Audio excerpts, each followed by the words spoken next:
আজকে হচ্ছে সরস্বতী পুজোর পরের দিন, মানে আজকে দধিমঙ্গল। তো পুরোহিত মশাই এসেছেন, প্রায় 11:30 বাজে।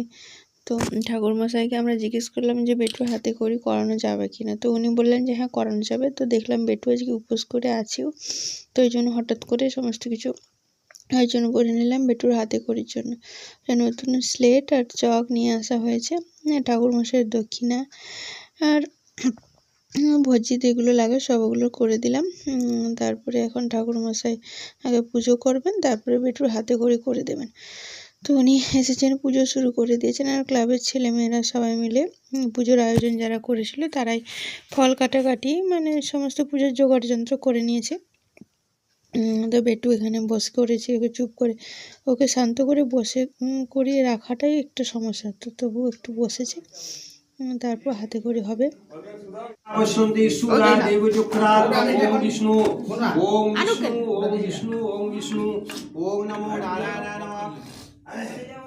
ঠাকুরমশাইয়ের আজকে খুব তাড়া, কারণ আরও অন্য জায়গায় পুজো করতে হবে। উনি 2-3টে গ্রামে পুজো সেরে এসেছেন এখানে, তবু আবার ওনার তাড়া আছে, আবার যেতে হবে অন্য জায়গায়। তো গ্রামের ছেলেরা যারা মাইক করেছে তাদের ঠাকুরমশাইকে মাইক দেওয়ার চেষ্টা করছে, কিন্তু উনি মাইক না নিয়ে আগেই পুজো শুরু করেছেন। অবশেষে উনি টেনে নিলেন, এবার মাইকে মন্ত্রটা সবাই শুনতে পারবে পুজো হচ্ছে বলে, তাহলে গ্রামের অন্যান্য সবাই আরও চলে আসবে আর কি। তো ওই জন্য দেওয়াটা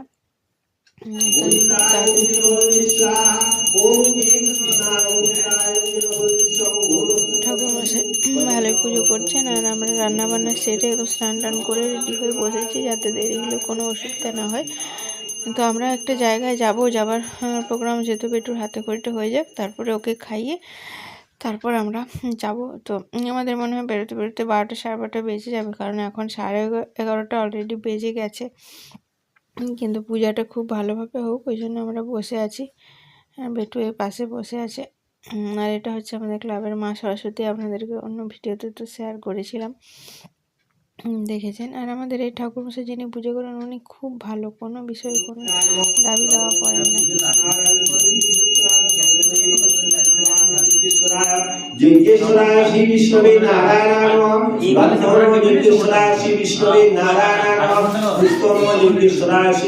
আজকে উনি কতগুলো ছেলে হাতে ধরো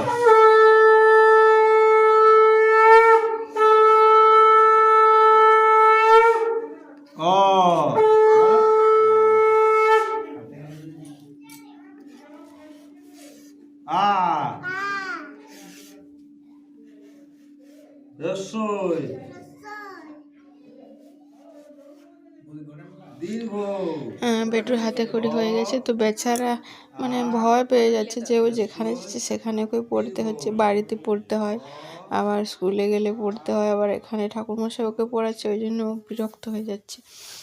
তো যাই হোক, ও তো বোঝে না। তো হাতে করে খুব ভালোভাবে হয়ে গেল।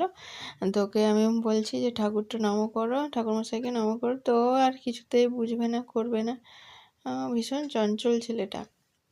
আর ঠাকুরমশাই কিন্তু অত্যন্ত ভালো মানুষ, উনি কোনো বিষয়ে কোনো এটা করেন না, উনি আশীর্বাদও করে দিলেন। এবার অঞ্জলি দেওয়াবেন সবাইকে, তারপরে পুজো সম্পন্ন হবে। তো বেটুকু ভাবলাম একটু অঞ্জলি দিয়ে দিই, যেহেতু উপোস দিয়েই আছে ও। যখন বলবে তখন দিবি, যখন বলবে ওইদিকে যখন বলবে তখন ছুড়বে।